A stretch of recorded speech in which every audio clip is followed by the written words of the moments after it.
Hey guys, Adam here. And today, I want to talk with you about one of the single most valuable marketing strategies you can use in your business, which is none other than email marketing. Now, I appreciate when we're talking about email marketing, this is not a new tactic. It's not a shiny tactic. It's not even really a sexy tactic. But the reality is this is a proven and effective strategy that's working just as well today as it ever has. Yes, of course, email open rates are down, and the statistics about the amount of people that are actually clicking through are also down.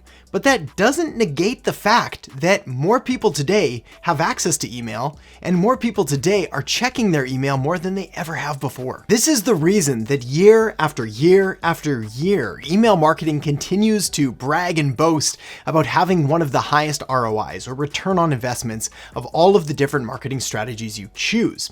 Some statistics claim that email marketing provides a 3,800% return on investment, others a 4,500% return on investment. Regardless, these are crazy numbers. But the big question remains, should you be using email marketing in your business? And I would say yes.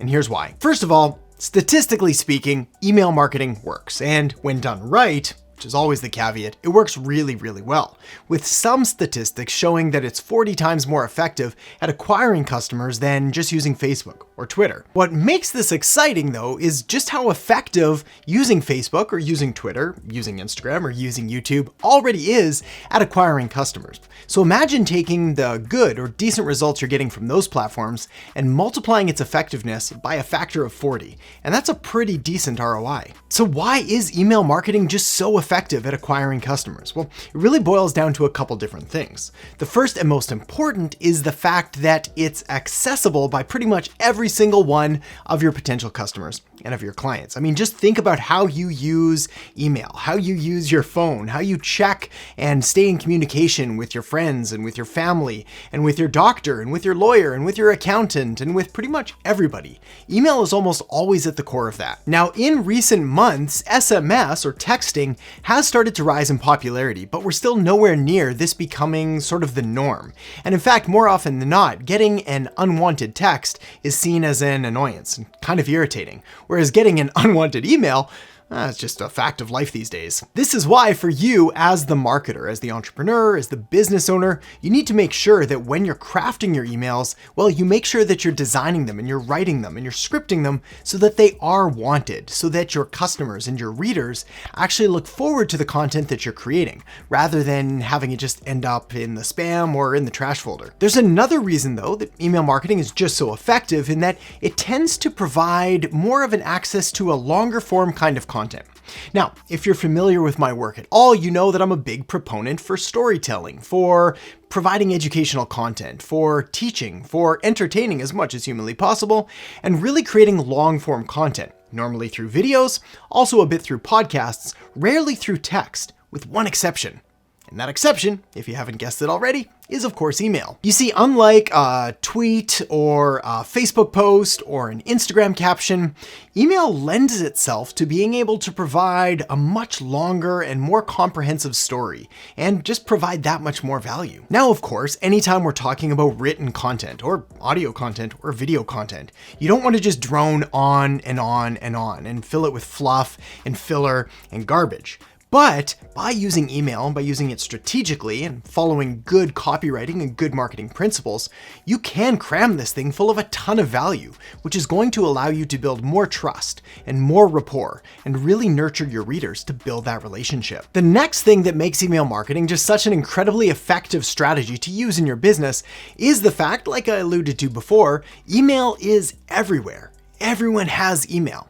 I believe the statistic is that 92% of adults use email. I mentioned this before in a previous video, but I've always wondered about that other 8% of people that don't use email. What are they doing? Basically, email has become and is very much a part of our everyday lives, which means that you're able to access your customers wherever they are, whenever they are, because most people are checking their phones and checking their emails obsessively and compulsively. Now, this is by no means a healthy habit or something that you want to do yourself. In fact, we could all use to limit our screen time just a little bit more. But I'm not here to advise you on kind of the rights versus the wrong way of living your life.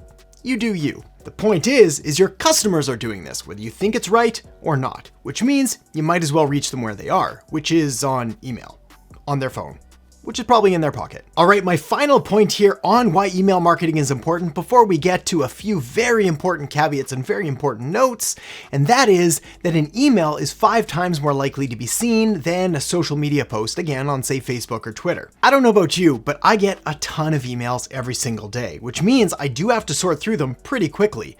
But this is by no means even close to the amount of noise and volume of content that I see just by quickly scrolling through social media. This is why if you're sending marketing emails to your prospects, to your customers, to your clients, well, it's far more likely to be seen. And the more that you can get in front of them, increase touch points, increase frequency with which you're showing up in front of your market, well, the more they're going to know you and like you and trust you, because we as humans have been conditioned to associate frequency with trust. This simply means the more somebody sees you, the more they're going to trust you. So naturally, you want to try to show up as much as possible. Now, of course, I'm all for creating emails that actually get read. I'm all for creating emails that actually provide value.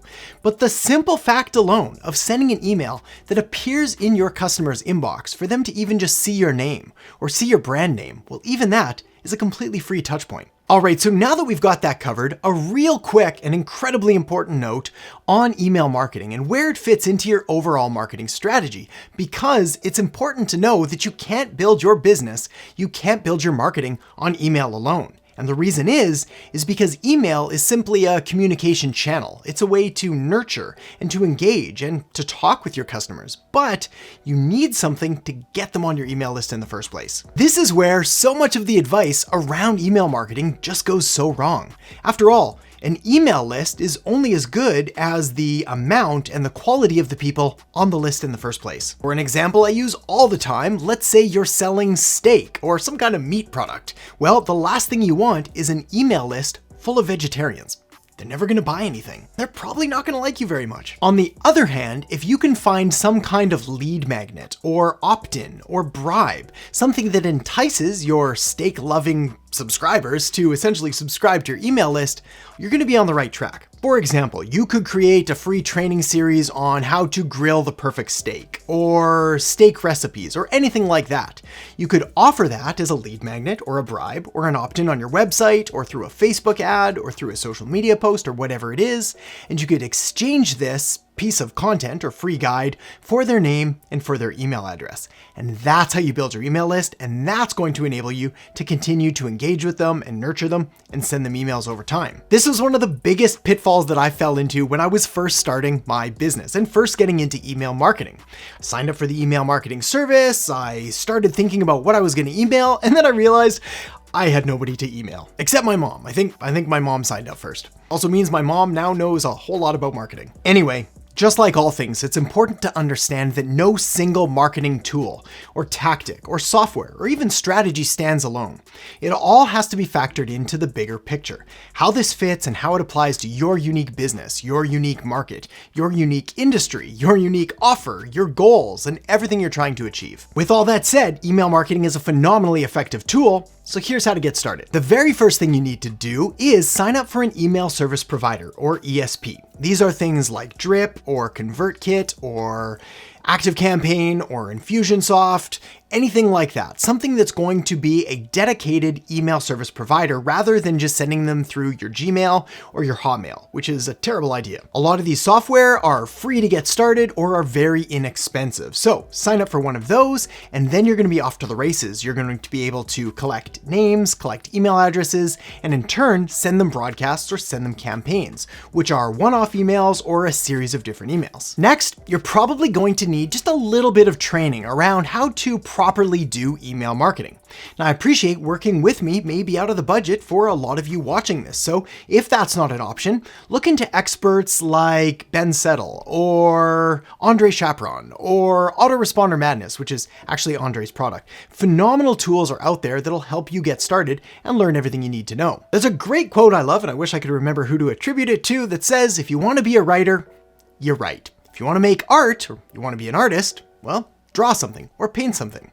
If you want to be an email marketer, well, write emails. That last one's mine. Point of the matter is you will have to overcome that initial fear, that initial hesitation of getting some words out on the screen and sending them off to people. The beauty is when you're first getting started with email marketing, well, odds are good you probably have a fairly small email list to work with. So not a lot of room for failure there. Point of the matter is as scary as it may feel, the risks, well, they're minimized by the potential rewards. Remember that 3,800 or 4,500% ROI? This is why today, email marketing still forms a core of my own personal marketing strategy, as well as pretty much every single client that I work with, and often helps them generate many additional millions of dollars in sales each and every single year. Email marketing is simply too good to ignore, but you need to make sure that it's all built on a solid marketing foundation and strategy. And that's why the next thing you're going to want to do is check out the video I have linked up right here. So make sure to check that out now, and I'll see you in the next episode. Marketing helps people solve their problems by clearly defining and delivering solutions